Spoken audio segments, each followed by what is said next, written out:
Hello, welcome to the calm before the storm. This is before the review begins. We're filming on my phone with the phone audio because of I haven't got time to set everything up just now because I need to get this out of my head. That has got to be the best episode of this series. This review will contain heavy spoilers for the Interstellar Song Contest. The greatest episode in this series.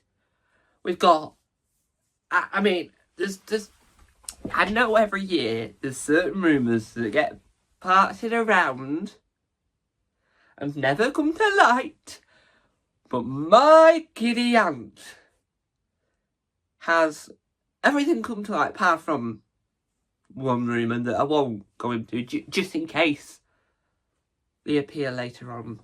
But this was amazing. I'm slightly gutted that there wasn't enough Eurovision there, but for what we got, it was outstanding, incredible. Out of this universe, or Interstellar. I've just got so many feelings. This review is going to contain many spoilers. I have to apologise because I have to talk about it. You choose if you want to watch it any further from here. It's up to you, but I have to talk about it. It's incredible. It's mind-blowing. And I can't wait for next week now. Because of what they set up for the next 2 weeks. This is every Doctor Who fan's dream. Every Doctor Who fan that gets to talk about it online, it's their dream. This is their dream. Yes, there was an important message in this episode. Yes, Ryan Clark was in it. Yes, Graham Norton was there. And yes, so many things happened. And yes, another actor that's in Slow Horses was in it. Yes. But really, we all know what we want to talk about. So without further ado, here is the review, which will have proper audio and the proper camera. I'll probably get the other light working as well. Enjoy. BBC Whoniverse.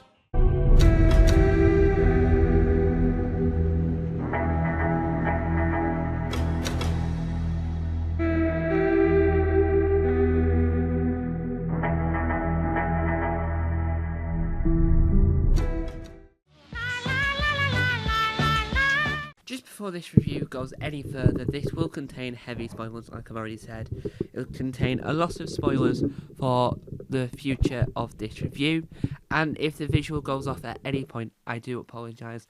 I'm going to be talking quite a while, so I think that the audio might last longer, because I feel like the camera might die, and I do apologise. Today we're talking about the Interstellar Song Contest. It's the 6th episode in the 15th series of Doctor Who. In this episode, we solved puzzles, saved the world, and found out why this is my favourite episode of all time. Let's ignore my top 2 favourite moments, right? For now. Because, sorry for knocking the mic over, I'm just trying to get to the recording box just to say, because we're only a minute into the actual review itself. You're a lot further in the video. So, we're not going to go that far just yet, because we want to make sure that the people that don't want to know much, or just want to know my brief opinion, 5 stars, if I had to rate it, the greatest episode of this series so far. I've got to say, Ryan Clark was really good at it. I quite liked how it started off with going, what year is it? What edition of the song contest, and the fact that he's been cryogenically frozen is genius. Right? Having that as Ryland's thing in this episode, genius, right? He is Mr. Eurovision here in the UK, as in when you think of semi-finals Eurovision, it's him. When you think of BBC Radio 2 Eurovision, it's him. Obviously, as well as Scott Mills, but he is what you would embody a Eurovision fan. So, So he does the Eurovision parties as well and all that. And so you sort of get into it. You're like, yeah, woo, yeah, woo. Just gonna get some fun Eurovision because it's Eurovision tonight, the grand final at 8 p.m. This will air at 7 p.m. But it's already out on the iPlayer on at 8 a.m. Sorry. At one point, I'll be honest, I started laughing. I think it must have been hysterics. If that's the correct motion where you're so shocked you start laughing, then that is what happened. And I'll tell you for why. So, my favourite moment that isn't spoiler ridden is got to be where the Belinda and the Doctor had a conversation about Eurovision, and the Doctor says, "Oh, I was there when ABBA won. Oh, and Olivia Newton-John was off the scales and all that." I'm not doing an impression of Shooty. Don't worry, that isn't what I'm doing. And I think that was my favourite moment that isn't spoiled. Now that we're 3 minutes and 18 seconds into this review, even though in the whole video you're a lot further on because I did the before the intro that we had the BBC Hooniverse Scottish man from Unleashed, the audio describer. I do want to know his name. I do want to know that audio describer's name so I can A, review him, interview him, and B, give him some credit for his work because he deserves credit. Audio describers and BSL interpreters, the sound language people in these things deserve all the credit, and the subtitles, sorry, they deserve all the credit they get. I, for one, right, I'm just impressed that we've got classical with BSL. Audio description, we had on the DVDs, so that isn't anything new, but the BSL is. Anyway, that's beside every point. We're getting sidetracked. So, the first major spoiler, and I'm going to cover, right, that made me in hysterics, made me laugh so much, it made me go, was, and I'll be honest, I can't get over this. Susan! Yes! Susan! And I'm going to say it that way because it's Susan. Susan's returned, right? Not only has she returned, she had more than one cameo, thank you very much. Grand total, how many cameos do we think she had? I would say a grand total of 4 or 5. Probably 6 at a push. What was her role as a cameo? Well, last week we had John Martin cameo as the Future Doctor, just to say, yes, I'm still here. Yes, I did some bad things. And yes, I'm going to reveal my story later on. Yes, we've got an audio series, but I will do it in the programme as well. This week, we've got Susan, who was teased in the 14th series of returning. Because what I think, and this is, it's the case with Doctor Who, Star Trek, Star Wars, Harry Potter, trying to think of other giant franchises here, Marvel, DC, all those type of things. You sort of have to, if you've got an older actor who was there at the beginning of these things, or was in an original 60s version of whatever, right? You sort of have to, and you want them to be remembered for this thing. You sort of have to utilise them as much as possible. So Tom Baker, right? They've utilised so much in audio that they will have got everything they want out of him, right? And for Susan, that's the thing. We need to use the character whilst we've still got our actress, because I think that's what we're not going to use it to the end of the earth and go, no, it's really boring Susan there. No. We're going to use her in the right way, in the right stories, whilst we've still got time. Because you can tell more stories, you can tell these intricate, detailed stories, and bring Susan back in. So, Susan appearing. Now, my main question of it all, right? If Susan was a Time Lord, because that's not confirmed, to my knowledge at least, why would she still be the same person? What I mean by that is, why would the same actor still be playing Susan now? Because, and this is where my knowledge sort of dips out slightly, because I've got Susan's War Big Finish. I haven't yet heard it yet, because obviously there's so much Big Finish you can't hear it all. And I'm sort of getting to grips with Susan's life post Doctor Who, post the TV world. So I don't know if Susan's a Time Lord, so I'm slightly confused. Slightly, not too much. That it's the same actor. I'm glad it is, and I'm glad we're where we are with Susan, but she was a Time Lord, wouldn't she not regenerated several times? Just saying. I am just saying. So, Susan's cameo, multiple times, was brilliant, and Ruby knows a lot about Susan, but Linda almost knew about Susan, but then just slightly. The 24th of May, which is next Saturday, I think, that's the one that really got to me, right? Do you know why? Do you want to know why? Well, I'll tell you why. Because what had happened was, well, today's the 17th. So if Sunday's the 18th, Monday's the 19th, Tuesday's the 20th, Wednesday's the 21st, it is next Saturday. We are right. And what I wanted to say was that the 24th of May is the second to last episode of this series, which means we're going to ramp up our major stint of major things. And what really works really well overall in this episode was the fact that we got Mrs. Flood. She had her stint. She arrived at the end as well, but we'll come to that. We will! But she was there. And that's fulfilled that brief of that Mrs. Flood cameo. Also, we thought. The thing that really surprised me about this episode, in a nutshell, was the fact that it's designed as this romp in Eurovision. It's designed as this passion to an institution, the passion to something that many people have, and that's Eurovision. I have that passion as well. That's why I run a YouTube channel called Eurovision World. And I think that this says that no matter who you are, what you are, where you come from, everyone's welcome. And that's what Eurovision's all about. It's all about welcome. It's not about what your country has done or where you come from. It's all about who you are as an individual.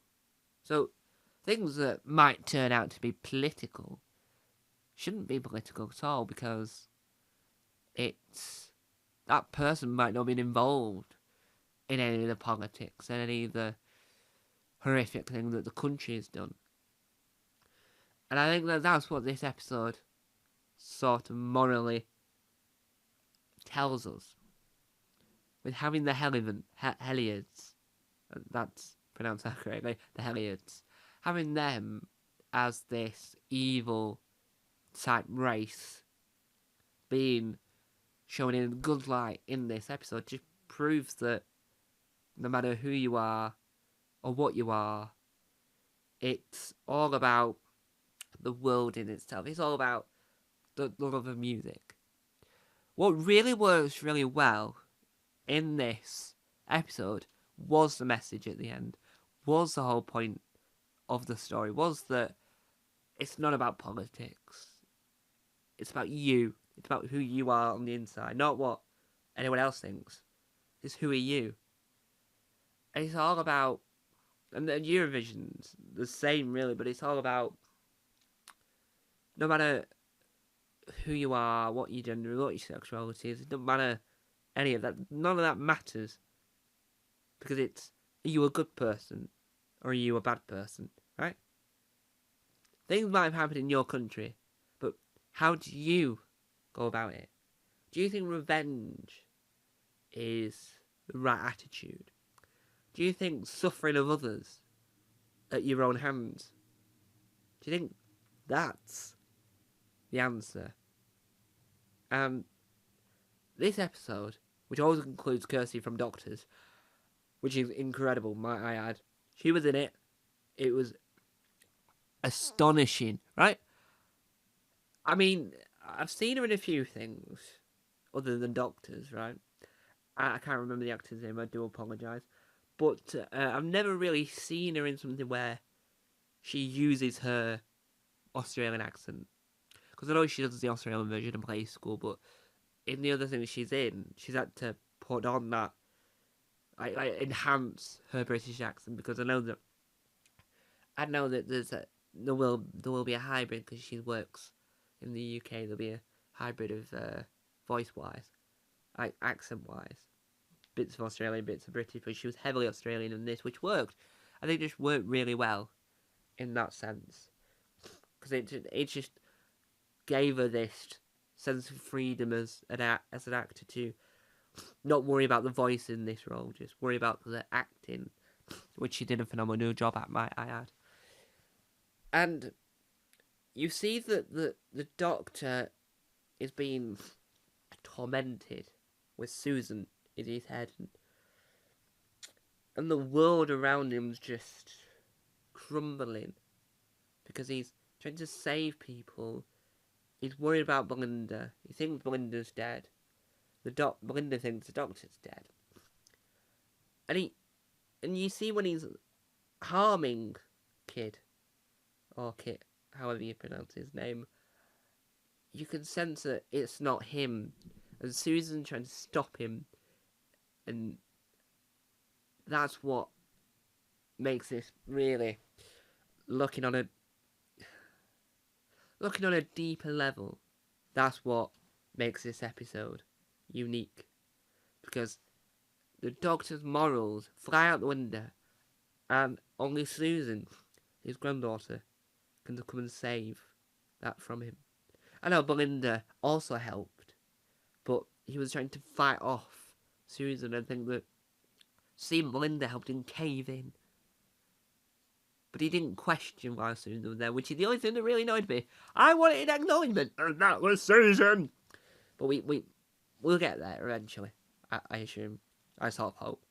And so, now that we are 14 minutes and 52 seconds into our review before the microphone sadly dies, I want to talk about the ending. The very, very ending. The ending itself. Well, what an ending to an episode that was. Right? You think the episode's over, the doors have exploded, Mrs. Flood, where is she? Who knows? And she arrives. Dun dun dun. She is not Mrs. Flood. Yes, she is Anita Dobson. Yes. But who is she really? It's the one and only the Rani! Yes, the Rani's back. Booyah! Every time we see a character that no one knows who they are, they go, it's the Rani, it's the Rani, it's the Rani. And really, it was the Rani. By generated wealth. It's R2D2. You can't have a Doctor Who story in this new era without someone, e.g.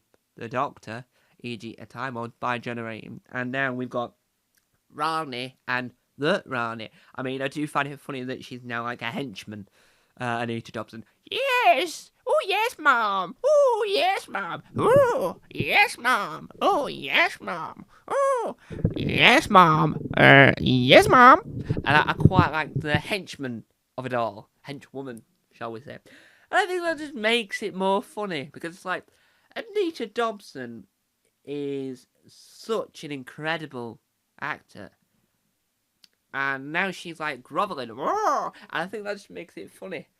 Because she got the Rani got the better end of the costume deal than Mrs. Flood did. Than Anita Dobson, right? Anita Dobson had black top and red trousers. The Rani's got the wishing cape. Wishing cape. This is my impression of a wishing cape. And so she got the whole deal. And I think the 24th of May, the whole world dies. Graham Norton as a hologram. Yes, having the phantom of all knowledge. Went to Brighton Pride with the Doctor. Excuse me, thank you, brilliant. Graham Norton's cameo in this was outrageously amazing because he is the font of all knowledge. And I think that's what works really well. Hello. Sorry about that error. As I said, my microphone was going to die. And then my camera was also going to die at the 17-minute mark. It's probably 18 minutes, but we want it to be longer than 22 minutes. So what we were originally talking about just before we ended was about how Graham Norton was the oracle in this, as in, he's Mr. Smith, he is the TARDIS, he knows everything because he's programmed as a hologram. And I find it quite fascinating that as a country, we're seemed as the overall hierarchy of Eurovision, right? What I mean by that is that in an Interstellar Song Contest, why is our host Ryland and why is our commentator Graham Norton seem to be the greatest people on Earth? I agree, they are, but really on a realistic standpoint, wouldn't they not have their own version? Which is not odd. I just thought that was really funny. Because it's like, yes. Yes, this is brilliant, yeah. And I quite liked how Graham Norton was in this. Sorry if I keep moving. I'm just trying to position myself in the middle of the frame. I do apologise. And I quite liked how that worked. And what really also helped to advance both the story and the overall arc was the little guitar thing at the beginning, and the fact that the 24th of May 2025 was the day that Belinda left and the day that Belinda will return to, because it bookmarks the beginning and the end. Well, it's not the end, because the end is the 31st of May. And my favourite element and my favourite part of that section of the episode, the back end of the episode, I think, personally, was the whole Mrs. Flood being the Rani! Woo! I know I did that. I've already done that excitement, but every time I say the Rani, I'm going to do that now. The Rani! Woo! She is the Rani! Woo! Woo! And I think that's incredible. We haven't seen the Rani in decades. Thank you. Every time we get another mystery character, everyone goes, it's a Rani, it's a Rani, it's the Rani. And really, right, and I'll be honest with you, it never is. It's like, it's always someone else, right? Some people think it might be the Valiard, people think it might be anything, and really, it never is. And this time, they were right. They were absolutely right this time. And I will admit, I do apologise about this weird audio, I do admit that I'm very happy, excited, and over the moon about it, yeah? I'll be personally happy to see Mrs. Flood be the Rani. Well, Mrs. Flood's Rani. The other lady is the Rani, and she's a time lady. Yes. I said this already once before, and I'll say it again, due to the fact I am over the moon that the Rani's costume is better than Rani's costume, right? Because in a bi-generation situation, you always, now that we've had this before, now that we've lived in a world with bi-generation being the thing in Doctor Who, we always have to have, in my opinion, someone having a terrible costume and someone having a better costume, right? Because it's the two costumes that merge between the two. So you might have, like, for instance, when Ncuti became the 15th Doctor, he had no trousers on, so he got the bad end of the scale, really, if you will. Don't come after me about that. If you will, he had the bad end of the scale of the costume. But I think because of what the outfit Mrs. was wearing, it meant that the outcome had a better costume, the Bad Generation. I am not 100% sure why we went for bi-generation, but I do think it does confirm that the Doctor isn't the only Time Lord that can bi-generate, which is a good thing, which means that it's a Time Lord trait that every Time Lord can do, and from now on, whenever you see a Time Lord, they might bi-generate. Who knows? And I think that bringing back the Rani after having Sutek in the last series, I think it's sort of, I would say, sort of just proves the point that the Rani shouldn't have disappeared in the first place. It proves the point that the Master, being the greatest villain as a Time Lord, isn't always the case. The Rani is equally as fantastic as the Master. But I do think Anita Dobson would have made a cracking Master. But obviously, now she's the Rani. Well, Rani. She was the Rani, and now she's just Rani. And I think that I'll never get over that. So, overall, in this episode, we had cameos from Susan and the Rani/Rani. Right? So we had the Rani and Susan as our cameos this week. Who will we have next week? Well, we'll have more of the Rani next week, and of the Doctor finding out that that's the Rani, and then the Doctor explaining to Ruby Sunday and Belinda Chandra that yes, that's the Rani, and this is what the Rani did in the past. Hopefully, having the Rani back means that we'll get a tale from the TARDIS with our character. And so, there you have it. Overall, I thought the Interstellar Song Contest was outstanding, cracking, smashing, and out of this world. I think it is the best episode of this series. My favourite bits are Susan and the Rani.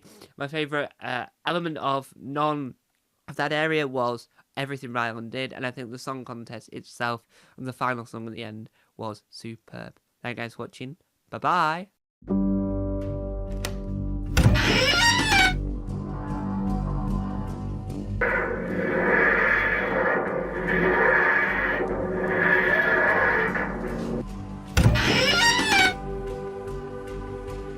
Don't forget to subscribe to the official Tom Mason YouTube channel.